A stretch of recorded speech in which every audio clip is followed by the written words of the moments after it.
예, 안녕하세요. 예, 반갑습니다.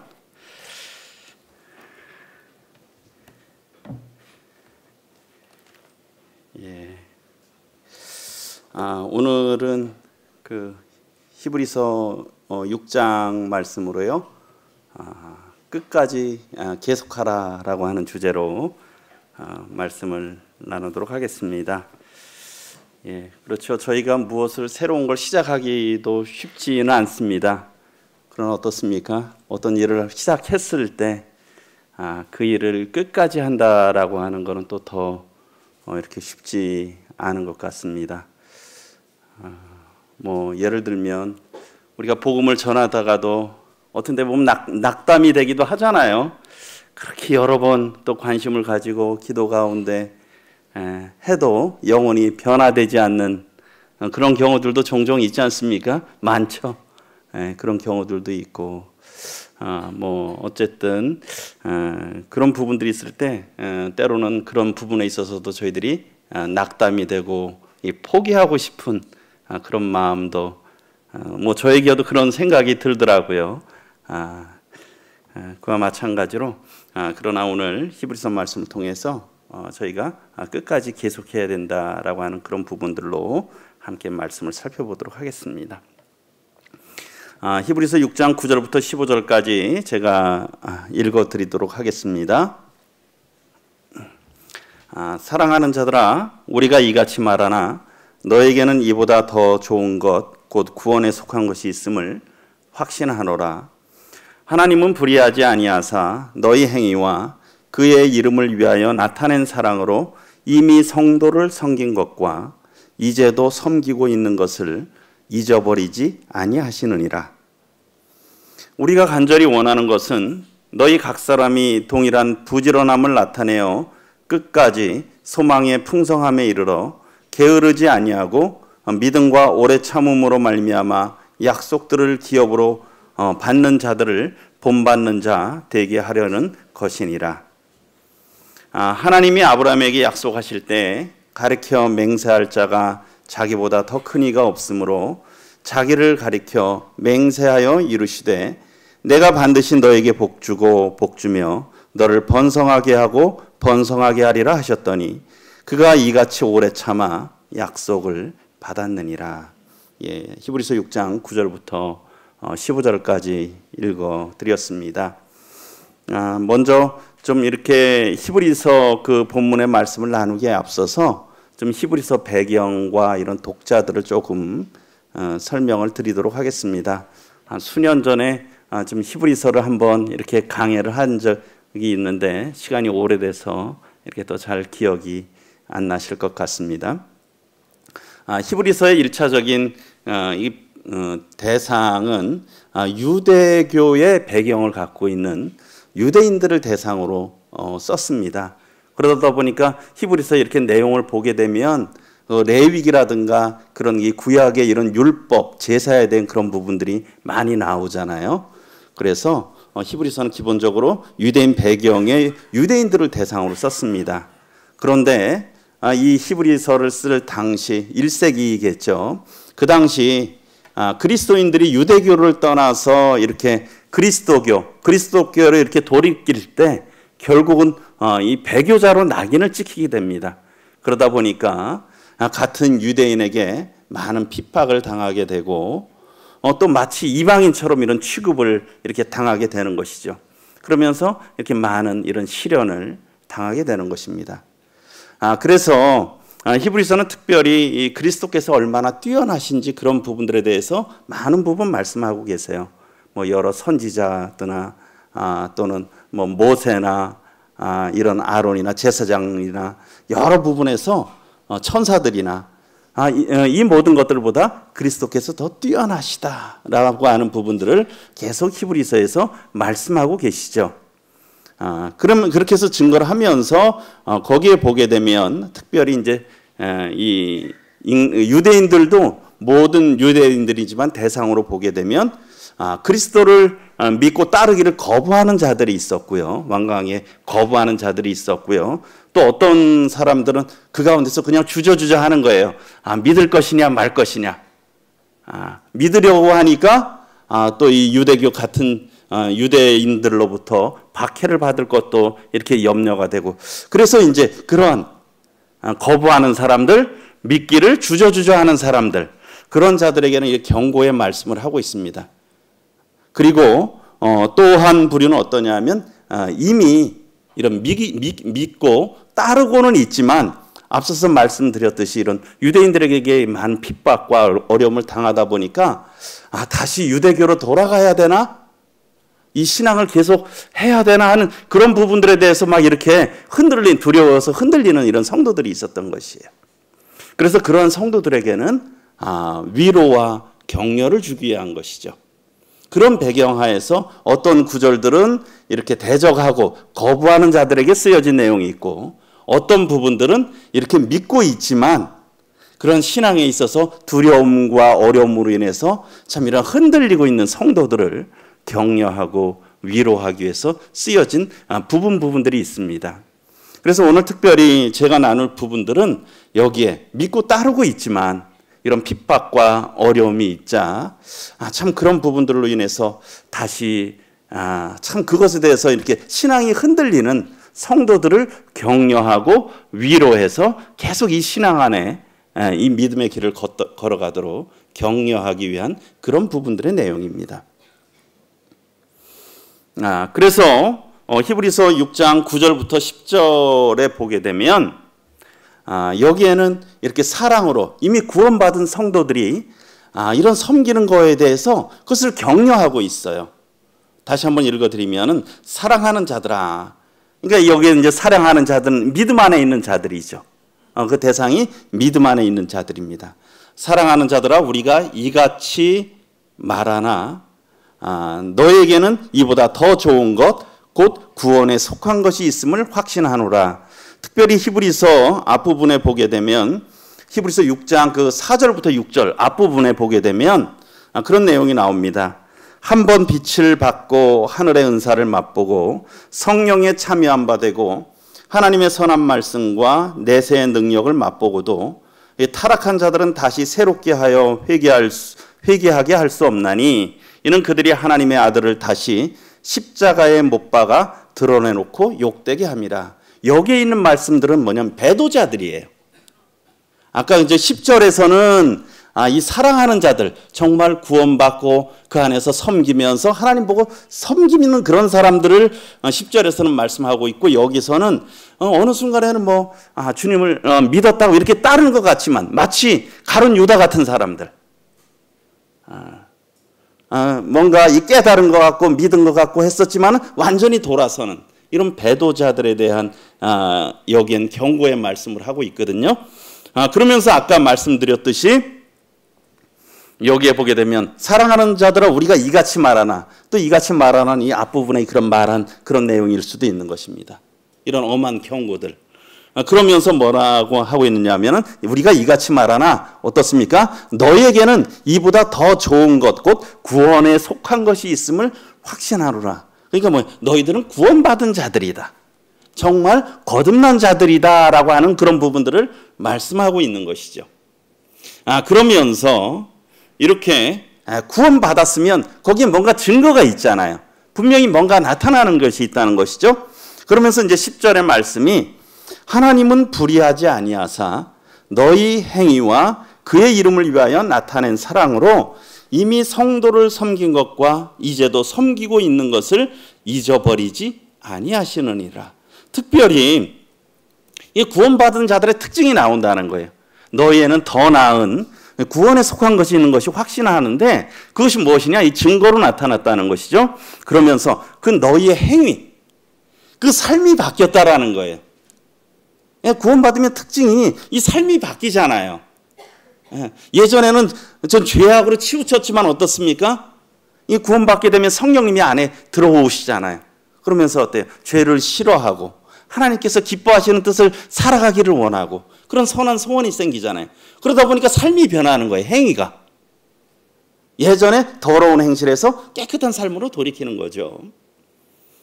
그리고 또 하나는 어떻습니까? 이 사랑이 마음에 생기는 거예요.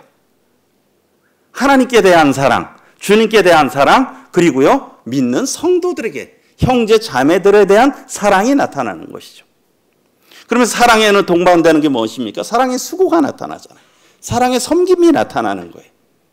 그래서 세상 사람들에 대해서는 또 세상의 죄에 대해서는 의로운 행위로 나타나고 거룩한 삶으로 나타나고 특별히 이제 하나님과 성도들 이런 믿는 자들에게는 또 이 사랑의 섬김의 그런 것들이 나타나죠. 물론 거기서 더 확장해서 세상에 대한 사랑이죠. 그래서 이런 구원받은 자의 특징이 있다라고 하는 것이죠. 그래서 행동의 변화와 사랑으로 말미암는 섬김들이 나타난다는 것이에요. 그래서 너희들에게는 이보다 그 앞에 뭔가 비침을 받은 것 같고 말씀도 뭔가 아는 것 같았지만 나중에는 배반하는 그런 자들과는 다른 것들이 있다라고 하는 거예요. 정말 좋은 밭에 뿌려져서 30배, 60배, 100배의 열매를 맺는 참 성도들을 말씀하고 있는 것이죠. 그것이 행위로 사랑의 섬김으로 나타난다는 것입니다. 그러면서 어떻습니까? 하나님께서는 이러한 사랑과 섬김에 대해서 하나님이 불의하지 않으시기 때문에 잊지 않으신다는 거예요. 그래서 그런 너희의 의로운 삶의 행위들, 그러니까 우리 성도님들이 참 하나님이 주셨잖아요, 결국은. 그런데 하나님으로 말미암아 성령님으로 말미암아 변화돼서 우리가 세상에서 참 세상 살아가는 게 오늘날도 쉽지가 않잖아요. 우리 자유민주주의를 살아가고 있지만 오늘날에도 쉽지 않아요. 그런데 이 당시에는 어땠겠습니까? 아까 그 배경을 말씀드렸잖아요. 그들이 유대교에서 이 그리스도께로 향한다라고 하는 것은 그들은 배교자예요. 그리고 이방인과 되게 되고 완전히 그들을 그냥 적대시하고 많은 핍박이 있는 거죠. 그것을 감내해야 되는 거예요. 왜요? 그러한 믿음을 갖고 있기 때문에. 행위가 변하는 것이죠. 그리고 또 사랑으로 성도들을 섬기잖아요. 우리 초대교회 섬기는 모습들이 사도행전 전반부에 잘 나타나잖아요. 그렇지 않습니까? 아름다운 섬김과 사랑이 나타나잖아요. 그런데 하나님께서 이러한 사랑과 섬김을 기억하신다라고 하는 것이에요. 그러니까 너희들은 두려워할 자들이 아니다. 너희들은 놀라운 구원을 입은 자들이다. 그래서 그것이 행위로 나타나고 아름다운 사랑의 섬김으로 나타난다는 것이고 그것이 참 귀한데 그것을 하나님께서 잊지 않으신다는 거예요. 그래서 이미 섬긴 거, 이미 과거에 섬겼던 것들이 있잖아요. 그것도 하나님이 기억하신다는 거죠. 그리고요, 지금 섬기고 있는 것도 기억한다는 거예요. 이제 섬기고 있는 것도. 그리고 또 그 얘기는 뭡니까? 앞으로 섬길 것도 다 기억하신다는 거죠. 이러면서 사랑으로 섬기는 자들을 격려하고 있는 것이죠. 그래서 앞서서 말씀드렸듯이 구원받은 성도들의 특징이 우리 요한 1서에도 또 잘 나타나 있잖아요. 그렇죠? 9절에 요한일서 3장 9절에 보게 되면 하나님께로부터 난 자마다 죄를 짓지 아니하나니 이는 하나님의 씨가 그 속에 거합니다. 하나님의 씨가 우리가 거듭났잖아요. 너희가 거듭난 것이 썩어질 씨로 된 것이 아니고 썩지 아니할 씨로 됐다. 하나님의 살아있고 항상 있는 말씀으로 돼서 거듭났고 성령께서 그 가운데 우리 가운데 거하시잖아요. 그렇죠. 그래서 거룩한 영이잖아요. 그러다 보니까 이것이 그래서 우리가 완전 성화를 말하고 있는 건 아니죠. 물론 저희들도 죄를 범해요. 연약함이 있지만 우리의 기본적인 거듭난 성도의 마음에는 선을 향하는 마음이 있다는 거예요. 하나님 앞에서 선하게 살고 싶고 선을 베풀고 싶고 물론 우리의 연약함이 있지만 의도적으로 죄를 짓지 않는다는 거예요. 우리의 마음은 어때요? 선을 향하는 마음이 있어요. 그래서 그도 범죄하지 못하는 것은 하나님께로부터 났다. 하나님은 죄를 범하실 수가 없잖아요. 물론 우리가 육신이 있기 때문에 이 세상에 살면서 그러한 연약함이 있지만 새로운 특징이 뭐예요? 의에 대한 사모함이 있다는 거죠. 그리고 10절에 이러므로 하나님의 자녀들과 마귀의 자녀들이 드러난다는 거예요. 그 열매로 그 사람을 알잖아요. 그렇지 않습니까? 가시나무에서 좋은 열매를 맺을 수가 없잖아요. 그와 마찬가지로 또 이 좋은 나무에서 좋은 열매를 내듯이 이게 드러난다는 거예요. 하나님의 자녀와 마귀의 자녀. 금방은 안 드러나지만 세월이 지나면 드러날 수밖에 없다는 거예요. 그래서 무릇 의를 행하지 아니하는 자나 또는 그 형제를 사랑하지 아니하는 자는 하나님께 속하지 아니하였다. 그래서 알 수 있는 거예요. 거듭나게 되면 이 새로운 씨가 와서 생명의 역사가 일어난다는 거죠. 그리고 14절에 우리는 형제를 사랑함으로 사망에서 옮겨 생명으로 들어간 줄을 알거니와 사랑하지 아니한 자는 사망에 머물러 있느니라. 참 이런 진리의 말씀이잖아요. 그렇지 않습니까? 우리가 뭐예요? 이런 것들을 우리가 이론이 아니라 성도님들이 또 제가 경험하고 있는 거잖아요. 우리의 구원받기 전하고 구원받은 후에 삶이 바뀌었잖아요. 마음으로부터. 소원이 바뀌었잖아요. 네. 이 성령께서 우리 가운데서 역사하신 것이죠. 이것이 구원받은 성도들의 특징이에요. 자연스럽게 나타나는 거죠. 그리고 또 하나는 아까 말씀하셨듯이 우리 앞부분에 격려하면서 참 이런 아름다운 역사가 우리 가운데 일어났다는 거하고 하나님께서는 어떻습니까? 이런 걸로 우리가 섬기고 있는 것을 기억하신다는 거예요. 우리 얼마 전에 우리 그 몇몇 형제님들이 요즘에 느헤미야를 서를 읽고 있는데 느헤미야서 7장을 지난주에 읽었습니다. 근데 느헤미야 7장이 73절까지 있어요. 굉장히 길어요. 근데 대부분의 내용이 뭐냐? 사람 이름이야. 그러니까 읽기가 쉽지가 않죠. 우리 형제님들이 돌아가면서 읽는데 발음이 잘 안 나오는 거예요. 잘 익숙한 이름도 아니고요. 그런데 이 느헤미야 7장은 느헤미야 6장까지 해서 52일 만에 성벽 공사를 완료하고 그 느헤미야 7장 5절에 보게 되면 내 하나님이 내 마음을 감동하사 이게 느헤미야가 말하고 있죠. 하나님이 자기 마음을 감동하셨다는 거예요. 그래서 귀족들과 민장들과 백성을 모아 그 계보대로 등록하게 하심으로 내가 처음으로 돌아온 자의 계보를 얻었는데 이것은 뭐냐면 1차 포로 귀환 자들의 명단을 기록하고 있어요. 벌써 세월이 꽤 지났는데 다시 그래서 거기에 느헤미야 7장에 그 명단들을 잘 기록을 하고 있죠. 저희도 그 명단을 읽으려면 인내를 갖고 읽어야 돼요. 그렇죠? 긴 명단이기 때문에 인내를 갖고 읽어야 된다는 거죠. 근데 하나님께서는 바벨론에서 포로 잡혀갔다가 페르시아에서 70년 있었으면 우리 예를 들면 미국에 가서 6.25 전쟁 후에 70년간 미국에 가서 살았다. 이 세들이 한국에 오기가 쉽겠습니까? 그렇죠? 완전 우리나라가 70년 전쟁 그때 어떻습니까? 벌써 지금 한 74년 됐잖아요. 거의 이 정도 된 거잖아요. 예를 들면 6.25 전쟁 때 미국으로 피난을 갔어요. 1세대가. 그리고선 거기서 1세대가 고생하면 한 2세대면 어떻습니까? 그래도 기반을 좀 잡았을 거 아니에요. 그런데 지금이야 우리 한국이 그래도 좀 선진국이 됐잖아요. 지금은 좀 그래도 올만하잖아요. 그런데 여전히 오히려 더 황폐한 그 시대로 다시 예를 들면 한 50년대로 한국으로 온다면 오기가 쉽겠습니까? 오기가 쉽지 않잖아요. 이 불안전하고 남북이 휴전이 아직 휴전 상태고 경제는 피폐하고 오기가 쉽지 않잖아요. 그런데 그 온 백성들이 그런 백성들이라는 거예요. 다시 고국을 생각해서 하나님의 약속의 땅으로 온 백성이에요. 거기 것을 포기하고 왜 하나님이 그 명단을 기록하셨다는 거예요. 하나님 바라보고 하나님의 약속의 땅으로 온 백성들을 하나님이 기록하셨다는 거죠. 그 명단을. 그리고 이것을 에스라서에도 기록했지만 느헤미야에 또 기록을 했어요. 이것을. 하나님께서는 하나님을 자기 백성, 하나님을 섬긴 백성들을 다 기록하신다는 거예요. 우리는 별로 소중히 여기지 못하고 잊어버릴지 몰라도 하나님께서는 그것을 다 기억하신다. 그러면서 히브리서 쓸 당시에 지금 고난받고 있는 그 유대교에서 그리스도교로 개종한 성도들을 격려하고 계시는 거예요. 너희가 이렇게 놀랍게 구원받았죠. 그리고 여기 행위가 변하고 지금도 이렇게 성도들을 섬기고 있는 거 하나님께서 다 기억하신다는 거예요.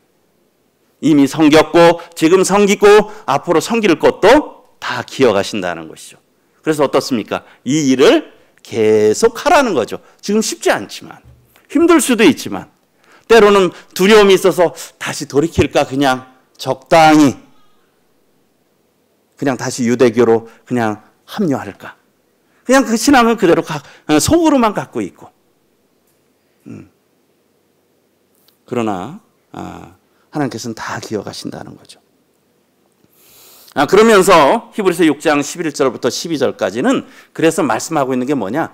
끝까지 계속하라는 거예요. 이 일을. 끝까지. 11절에 우리가 간절히 원하는 것은, 이게 저자를 포함해서 어떤 믿음의 앞선 자들일 수 있겠죠. 그렇죠? 또 하나님의 마음이에요.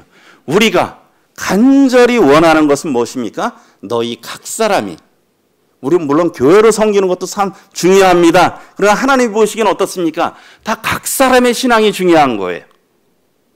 우리 물론 부모님의 신앙이 중요하지만 부모님의 신앙에 앞서서 각자의 신앙이 중요한 거예요. 그렇지 않습니까? 각 사람이, 너희 각 사람이 어때요? 동일한 부지런함을 나타내요. 끝까지 소망의 풍성함에 이르러. 특별히 여기에 보게 되면 간절히 원하는 것은 11절에 뭡니까? 동일한 부지런함.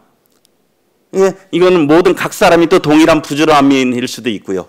지금의 주님을 향한 열심이 어떻습니까? 계속 동일해야 된다는 거죠. 내가 예전엔 참 잘 섬겼는데, 한 80년대 때 참 잘 섬겼는데, 구원받았을 때 참 잘 섬겼는데, 참 중요하죠. 그런데 또 중요한 건 뭡니까? 그 동일한 게 지금도 그래야 된다는 거죠. 동일한 건 그거잖아요. 그때는 잘했는데 지금은 안 하다 그러면 동일한 것이 아니에요. 또 지금도 잘할 뿐만 아니라 오히려 앞으로도 동일하게 잘해야 된다는 거죠.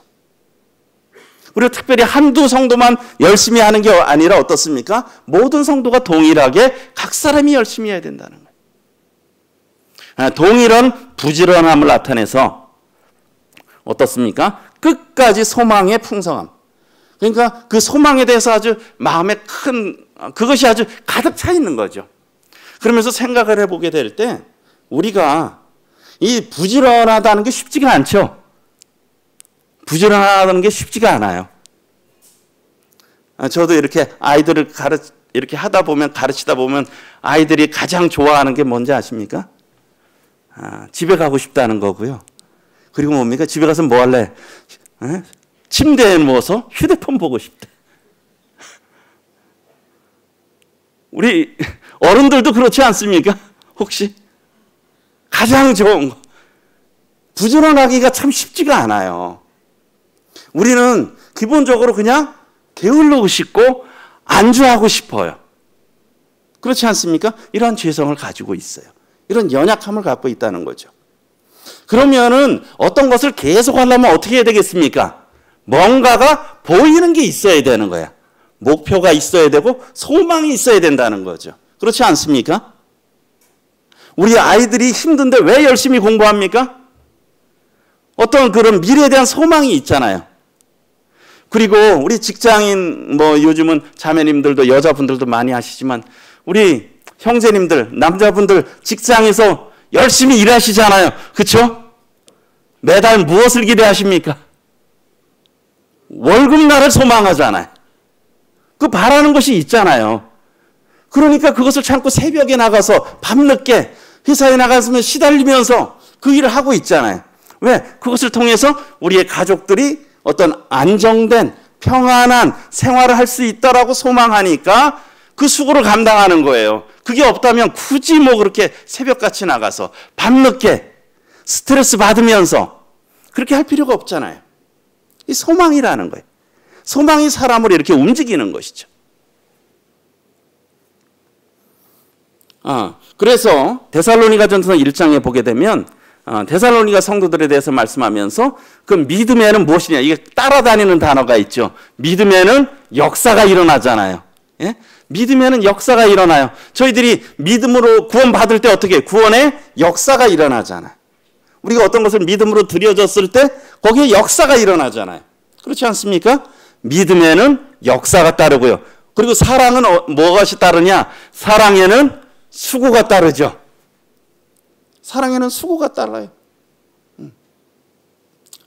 저희 장모님이 연세가 많으신데도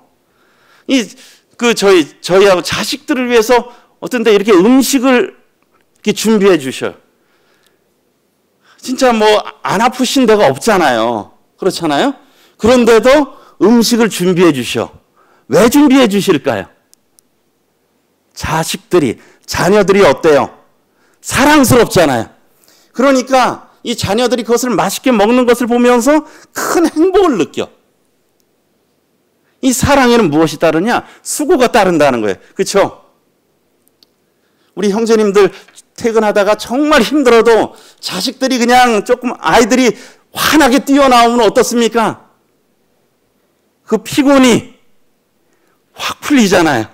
그러면서 더 열심히 일해야 되겠다. 왜요? 그 사랑하는 자식들을 생각을 하니까 그것이 우리들로 하여금 수고를 힘들지 않게 그것을 감당하게 하는 거예요. 그래서 사랑에 수고가 따르는 거죠. 주님이 우리들 마음 가운데 이런 사랑의 마음을 주실 때 우리가 수고를 해도 힘들지가 않은 거잖아. 그렇지 않습니까? 사랑은 수고가 따라요. 그리고요, 소망에 인내가 있다는 것이에요. 소망을 바라보니까 그것을 참고 견디는 거예요. 소망의 인내라는 거예요. 고린도전서 9장에서는 이런 말씀이 있어요. 밭가는 자는 소망을 가지고 갈며, 저도 예전에 밭을 한 몇 번 갈아봤어요. 한 고등학교 때인가? 주로 아버님이 가르셨는데, 진짜 밭 가는 게 정말 힘들더라고요. 이 강원도에서 밭 가는, 소 2마리로 해서 밭 가는 게. 그 쟁기도 무겁고 소가 막 가잖아요. 이 비탈을, 이게 비탈이라 그러죠. 표준어로 뭐라 그럽니까? 언덕 같은. 그런데 어때요? 그렇게 왜 힘들지 않아요? 왜요? 소망을 가지고 가는 거예요. 소망이 있으니까. 거기다가 밭을 갈아서 곡식을 뿌려서 어떤 그 식물을 얻을 소망을 하니까 그 힘들지만 하시는 거 아니에요, 농부들이. 그리고요, 곡식 떠는 자는 함께 얻을 소망을 가지고 떠는 것이라. 곡식 가을 거지도 쉽지 않잖아요. 파종하기도 쉽지 않지만 가을 거지도 쉽지 않아요. 그것이 무엇입니까? 다 소망이 있다는 거야. 이 소망이 사람들을 움직인다는 거죠. 그래서 이 소망을 갖는다라고 하는 건 참 중요합니다. 우리가 소망이 있다는 거. 네. 이게 저희 아파트 뒤에 있는 헬스가 있어요. 바로. 그 헬스장에 보면 다 이런 거 거의 있지 않아요? 대부분 헬스장 입구에 보면. 왜요? 이거 보면서 무엇입니까? 당신도 이렇게 될 수 있다. 그렇죠? 당신도 이렇게 될 수 있다. 이 소망을 갖는 거예요. 헬스장에 보면 뭐 다 이런 사진들이 많이 있잖아요. 멋진 아주 근육 있는 어떤 남자나 젊은 여성이나 그런 것들이 있잖아요. 왜? 헬스가 쉽지가 않거든요. 쉽지가 않아요. 그렇죠? 여기도 우리 젊은 형제들 중에 헬스하는 형제들이 있는 것으로 알고 있는데 참 대단하다고 생각이 들어. 먹고 싶은 거 못 먹고 맨날 닭가슴살만 먹고 다른 거 이렇게 먹어야 되고 어떻습니까? 참 새벽부터 아니면 밤늦게 하루에 몇 시간씩 운동을 해야 되잖아요. 그렇지 않습니까? 쉽지 않죠? 왜 안 먹고 싶겠어요? 왜 그냥 더 자고 싶지 않겠어요? 왜 쉬고 싶지 않겠어요? 모든 사람이 똑같잖아요. 무엇을 보고 합니까? 이런 것들을 소망 삼고 사는 거야. 어떤 대회, 또는 요즘에 프로필 사진 많이 찍는다고 하더라고요. 이런 소망을 가지고 이것을 하는 거예요. 그래서 참 이 소망은 사람을 움직이는 원동력이 된다는 거예요. 그래서 소망의 풍성함에 따라서 동일한 부지런함이죠. 그래서 운동하려면 어때요? 부지런해야 돼요. 그렇지 않습니까? 게으른 사람은 운동을 할 수가 없어요. 그리고 게으른 농부는 제대로 된 농부가 될 수가 없잖아요. 그렇죠? 농부는 부지런해야 되고 뭐든지 하려면 부지런해야 돼. 다 무엇이에요? 소망이 있다라고 하는 거예요. 그래서 우리가 이런 주님에 대한 이런 소망을 분명히 가지는 건 정말 중요합니다. 그것을 바라보고 하는 거죠. 그러면서 바울은 빌립보서 1장에서 이렇게 말씀하고 있어요. 간구할 때마다 너희 무리를 위하여 기쁨으로 항상 간구함은. 참 빌립보 교회를 생각할 때 바울의 마음에 기쁨이 있었어요. 기뻐하면서 또 구했어요. 어떻습니까? 이제 빌립보 교회 성도들을 생각할 때 뭐냐면 너희가 아마 구원받은 복음이 전해진 그때 첫날부터 이 편지를 쓸 때 이때까지 지금까지 어떻습니까? 복음을 위한 일에 참여하고 있다. 그런 걸 생각할 때 바울의 심령에 참 감사가 있었다는 거죠. 그들이 참 대적하던 싫어하던 그런 그 예수 그리스도에 대해서 그들이 믿고 거듭나자 어떻습니까? 완전히 삶이 바뀌었잖아요. 헛된 우상을 버리고 참되신 하나님을 섬기면서 그리고 어때요? 복음을 위한 일에 같이 참여하고 있는 거야. 이 고난이잖아요. 그렇죠? 이 당시 예수 그리스도를 증거한다는 건 어떤 거겠습니까? 고난을 감수한다. 생명을 거기다가 완전히 맡긴다라는 의미가 있잖아요. 그렇죠? 많은 것들을 포기해야 돼. 생명조차도 포기해야 돼요. 그런데 어때요? 이 빌립보 성도들이 첫날부터 이제까지 복음을 위한 일에 꾸준히 해온 거예요. 그러면서 6절에 너희 안에서 착한 일을 시작하시니까. 그렇지 않습니까?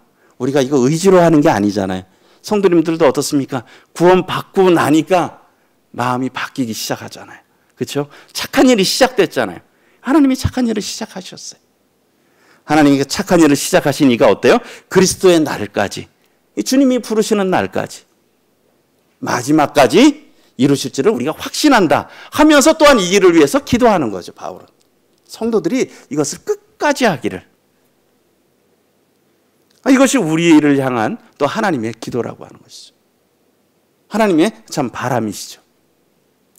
우리가 첫날부터 이제까지 제가 지난주에도 말씀드렸는데 참 구원받으신 지 여기 계신 성도님들 다 대부분 오래되셨잖아요. 그렇지 않습니까? 어떤 분들은 50년 되신 분들, 또 40년 되신 분들, 30년 되신 분들. 그래도 참 감사하잖아요. 50년이 지났음에도 불구하고 아직까지 이 신앙 안에 있으시다라고 하는 거.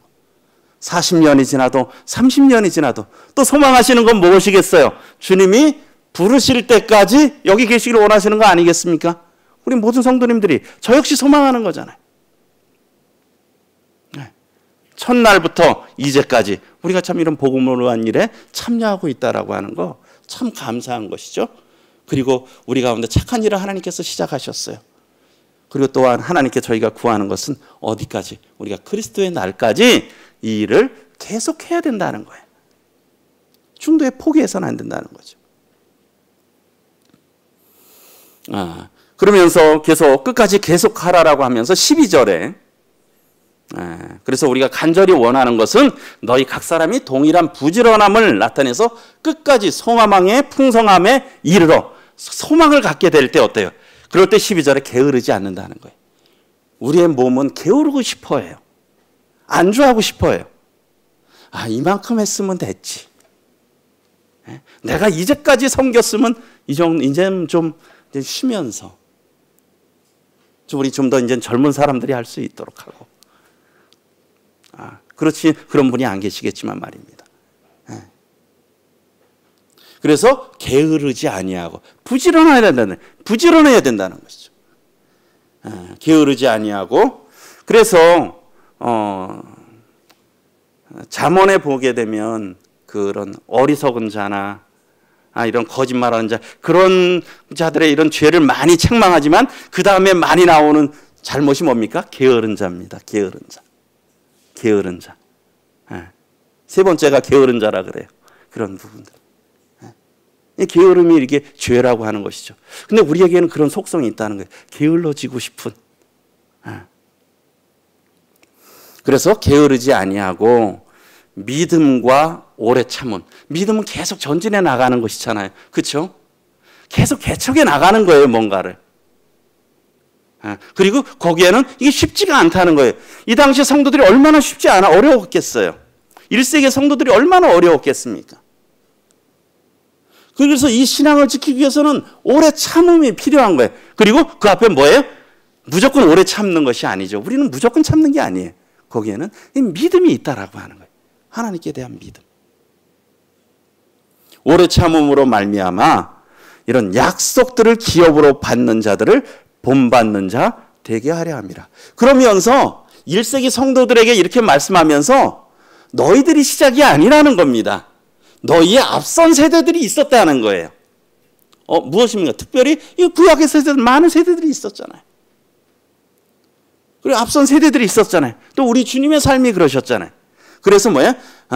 오래 참음으로 말미암아 약속들을 기업으로 받은 자들을 본받게 하려 함이라.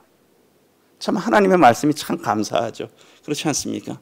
하나님께서 저희들에게 힘 주시고 시작하시고 그리고 또 믿음 주시고 그것을 의지할 만하게 하시고 오래 참을 힘도 주시고 또 어때요? 본도 보여주시고 그리고 갈 길도 가르쳐 주시고 사실은 히브리서에 주님이 가신 길들을 말씀해 주시고 있잖아요. 11장의 믿음의 장에 대해서 많은 구약의 믿음의 선진들을 말씀하고 있잖아요. 그리고 12장에 대한 그리스도께서 이렇게 오래 참으셨다. 이 믿음의 경주를 하셨다. 그리스도를 생각하라라고 말씀하고 있잖아요. 이거 성도들을 격려하기 위한 것이라는 본받는 자 되게 하려 함이라. 그래서 그 믿음과 이런 오래 참음, 그래서 우리에게는 참 이런 죄성된 게으름이 참 있습니다. 그리고 포기하고자 하는 속성이 저희에게 있어요. 하다가 조금 어려우면 아닌가 보다. 이만큼 했으면 됐지. 우리가 아까 말씀 구도자들 아이고 이만큼 했으면 됐지 하는 그런 마음들이 저희 마음에 많이 생기잖아요. 그렇게 했는데도 안 되고 이만큼 말씀 들었으면 될 법한데 우리 또 혹시 남편 오래된 구도자분들이 많으시잖아요. 그렇죠? 몇십 년을 같이 사셔도 여전히 변화되지 않는 것 같은 또는 우리의 어떤 그 자녀들을 생각을 하게 될 때 참 그것에 대해서 낭망이 될 때가 있다라고 하는 겁니다. 그러면 우리가 이런 포기하고 싶고 그냥 이렇게 낭망하게 된다라고 하는 거죠. 그래서는 안 된다라고 하는 거죠. 그래서 우리에게 믿음이 필요하다는 거예요. 하나님께서 응답해 주신다. 하나님께서 역사해 주신다. 그러나 때가 있다라고 하는 것들을 바라보면서 이런 믿음과 이런 오래 참음이 필요하다는 것이죠. 그러면서 믿음의 선진들을 본받아야 된다는 거예요. 그러면서 그 뒷장에 아브라함을 말씀하고 있어요. 13절에. 아브라함이 어떻습니까? 오래 참음으로 약속을 아브라함이 받았다는 거예요. 13절에 하나님이 아브라함에게 약속하실 때에 가르쳐 맹세할 자가 자기보다 더 큰 이가 없으므로 자기를 가르쳐 맹세하여. 우리가 맹세할 때 하늘을 두고 맹세한다 그러잖아요. 근데 하나님은 가장 크신 분이니까 하늘을 두고 맹세하실 수도 없잖아요. 그러니까 자신을 두고 하나님께서 맹세하신 거예요. 자기를. 그것은 뭐예요? 절대적으로 다 지키신다는 거죠. 그러시면서 아브라함에게 약속하셨죠. 이르시되 내가 반드시 너에게 복주며 너를 번성하게 하고 번성하게 하리라 하셨더니 하나님께서 약속하셨어요. 근데 이런 약속을 할 때 받을 때 아브라함은 아무것도 안 보였잖아요. 나중에 말씀드리겠지만 아브라함은 없어. 땅도 없었지. 어떻습니까? 자식도 없었지. 아무것도 안 보여. 그렇다고 이렇게 말씀하시고 좀 금방 해주시면 괜찮은데 그것도 아니야. 그게 얼마나 힘들었겠습니까? 그런데 성경에서는 히브리서에서는 아브라함을 이렇게 칭찬하고 있죠. 그가 이같이 오래 참아 약속을 받았느니라. 이 구절에서는 더 첨언하지 않았어요. 그러나 유대인들은 이미 알았잖아요. 아브라함이 어떻게 그 약속을 받았는지. 그가 이같이 오래 참아 약속을 받았느니라. 그 말씀이 우리 히브리서 11장에 보면 좀 더 자세하게 설명이 되어 있죠. 어떻습니까? 믿음으로 아브라함이 부르심을 받았을 때 아브라함이 순종했잖아요. 갈대아 우르에 있었잖아요. 어찌 보면 그 당시에는 거기가 문명지였어요. 도시였고 안락했어요. 보호받는 구역이었어요. 그런데 어떻습니까? 장래의 유업으로 받을 땅이야.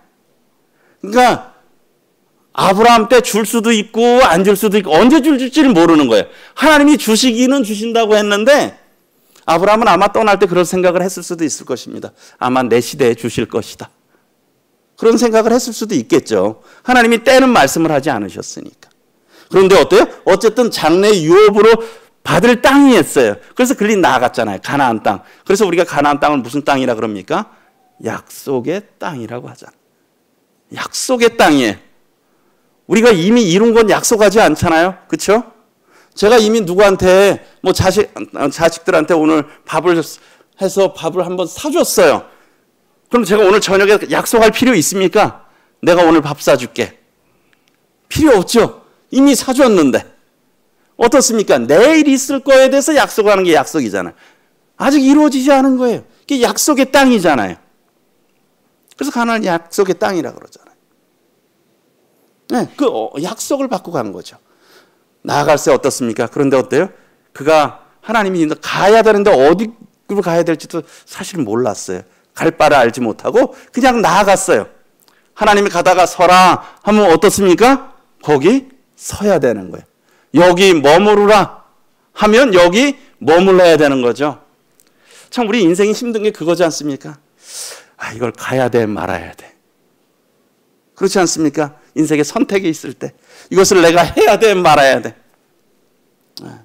그리고 앞으로 우리 성도님들이 오신 길은 알잖아요. 그렇죠? 저도 제가 온 길은 압니다. 근데 문제는 뭡니까? 제가 앞으로 갈 길을 모른다는 거야. 제가 갈 길을 몰라요. 아십니까? 우리가 갈 길을 몰라요. 갈 길을 다 몰라요. 그렇지 않습니까? 울산에 앞으로 10년 더 산다는 보장이 있습니까? 없어요. 뭐 우리가 이 땅에 10년을 더 산다는 보장도 없을 뿐만 아니라 우리가 여기에 머물지, 이 땅에서 얼마나 살지, 어떻게 해야 될지 알 수가 없어요. 마치 아브라함과 같은 거죠. 아브라함이 갈 바를 알지 못한 거야. 그런데 어떻습니까? 하나님이 인도하시는 대로 인도하시는 만큼 간 거예요. 물론 도중에 아브라함이 연약해서 애굽으로 가기도 하고 그런 실수들도 했지만 참 하나님께서 감사한 건 그런 거는 히브리서에 기록을 안 하셨더라고요. 하나님의 은혜죠. 뭐 우리의 삶도 봐도 참 어두운 그늘이 많잖아요. 저도 봐도. 근데 하나님께서 참 이런 좋은 것만 참 기록을 해주신 거에 대해서 감사가 돼요. 갈 바를 알지 못하지만 그가 나갔다는 거예요. 그게 믿음이잖아요. 하나님 바라보고 나간 거잖아요. 하나님이 여기까지 가라면 여기까지 가고 여기에 머물러라 그럼 여기에 계속 머물러고. 그게 믿음이었잖아요. 그러면서 믿음으로 그게 그가 이방의 땅에 있을 것 이방의 땅에 있는 것 같이 약속의 땅에 거류했다.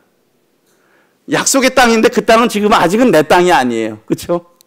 객이잖아요. 아직은 객이야. 근데 그 땅은 뭐예요? 약속의 땅이에요. 아브라함이 살 동안 계속 약속의 땅에 머무르는 거예요. 예? 약속의 땅에 그런데 어땠어요?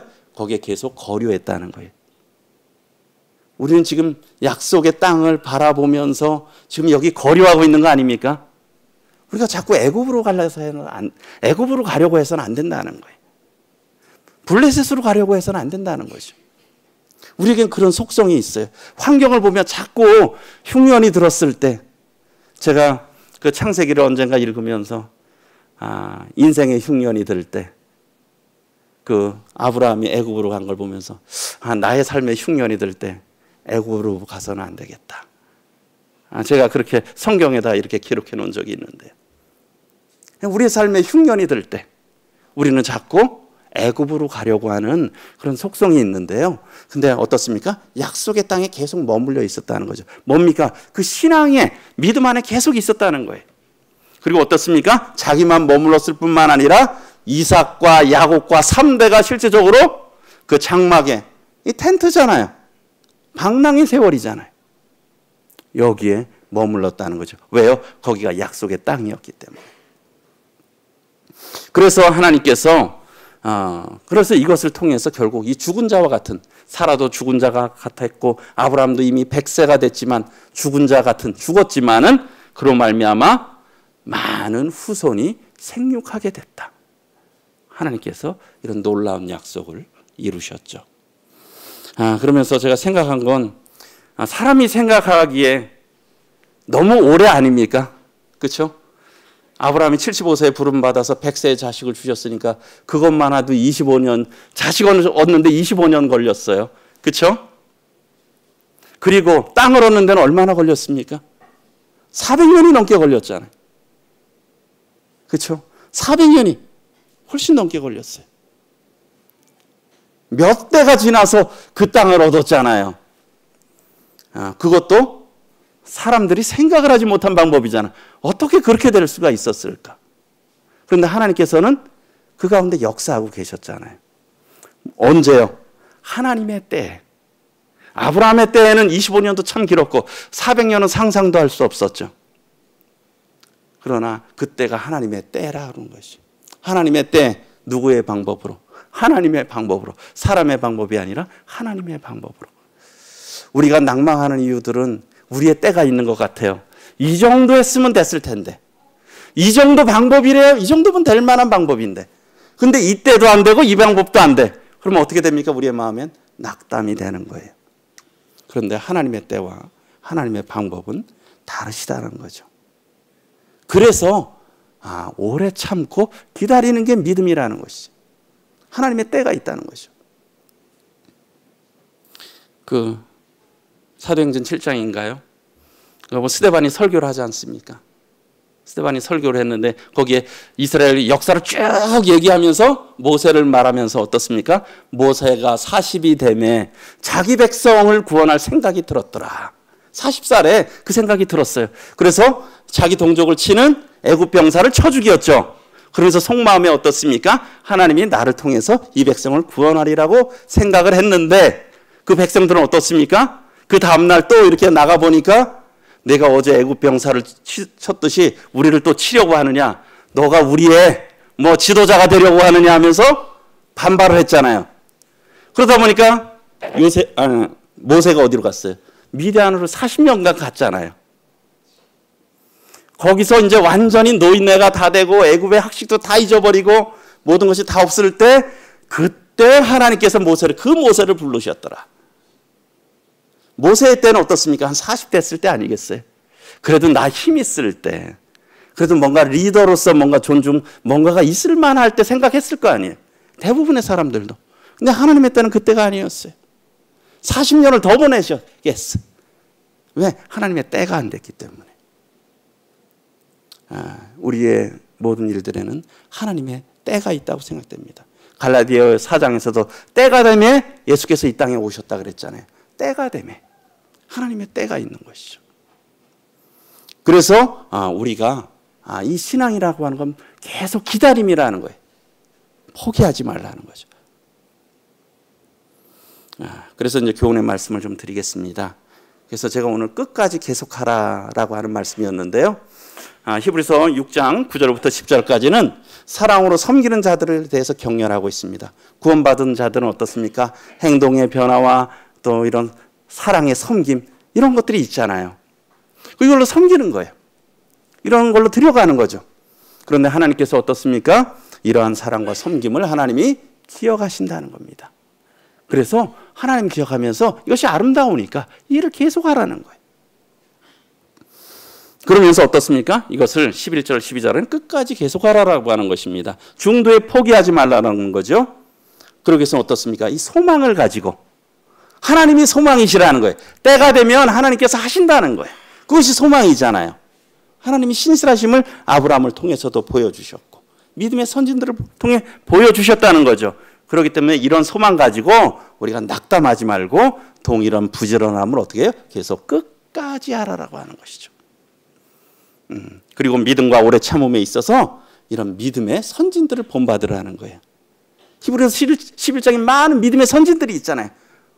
우리 앞에 구름같이 둘러싼 허다한 증인들이 있다라고 말씀하고 있으면서 많은 믿음의 선진들이 있다는 거예요. 그러면서 격려하고 있는 것이죠. 비록 어렵지만 포기하지 말고 돌이키지 말고 계속 이 믿음의 길을 가라 말씀하고 있죠. 그러면서 오래 참음으로 약속을 받은 아브라함 어떻습니까? 아브라함이 생각하는 그런 때가 아니잖아요. 아브라함이 생각하는 그러한 방법이 아니었습니다. 하나님의 때, 하나님의 방법으로 하나님께서는 하나님의 일을 성취하신다는 거죠. 아니면 제가 어느 책인가 읽었는데 어느 성도가 기도했는데 그 기도가 구도자를 놓고 기도했다 그래요. 그런데 몇 명을 놓고 기도했는데 한 분은 그 성도가 죽기 전에 구원받았고 나머지 두 분인가는 죽은 다음에 그 성도가 소천하신 다음에 구원받았다고 하더라고. 비록 우리가 이 땅에서 그것을 열매를 볼지 몰라도 못 볼지 몰라도 하나님께서 하나님의 때에 이루신다는 것이죠. 우리 뭔지 아시죠? 이번에 너무 예쁜 선물들을 우리 전도부와 청년들이 준비를 하신 것 같아요. 많은 성도님들이 가져가셔서 이 선물을 나눠드리고 초청장을 나눠드렸잖아요. 3번인가를 만들었으니 어떤 것 같은데 많은 수량들이 우리 성도님들의 손길을 통해서 이렇게 전달이 됐습니다. 다 기도하시고 그런 마음으로 전하셨잖아요. 그리고 계속 새벽 기도하고 있지 않습니까? 영혼들을 위해서 기도하고 우리 형제님들이 특별히 여기 다 직장 다니시는 형제님들이 또 직장 가서 일하시고 새벽에 하시고 저는 그래도 오전에 조금 여유가 있는 사람인데 시간이 지날수록 오늘이 며칠째입니까? 8일째인가요? 그러니까 점점 좀 피곤함이 오는 것 같아요. 뭔가를 우리가 계속 한다는 게 참 쉽지가 않잖아요. 그렇지 않습니까? 그래서 이런 부분들을 우리가 성도님들이 하는데 이때 우리 한 형제님께서 디모데후서 4장 2절 말씀을 이번 주에 말씀하셨어요. 너는 말씀을 전파하라. 때를 얻든지 못 얻든지 항상 힘쓰라. 범사에 오래 참음과 가르침으로 경책하며 경계하며 권하라. 제가 이 말씀을 이렇게 들으면서 특별히 저는 형제님께서 귀한 교훈을 하셨는데 이런 부분들 이 표준 세번역에는 이렇게 되어 있습니다. 그대는 말씀을 선포하십시오.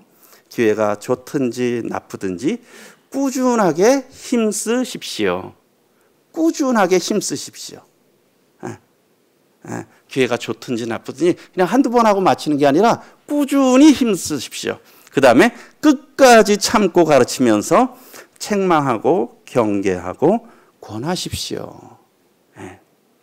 우리가 말씀을 전파해야 되고 때를 얻든지 못 얻든지 전파해야 되는데 그것을 그냥 한 번 하고 그치는 것이 아니라 그것을 항상 힘쓰라가 꾸준하게 힘쓰라고 하는 거예요. 계속 하라라고 하는 거죠.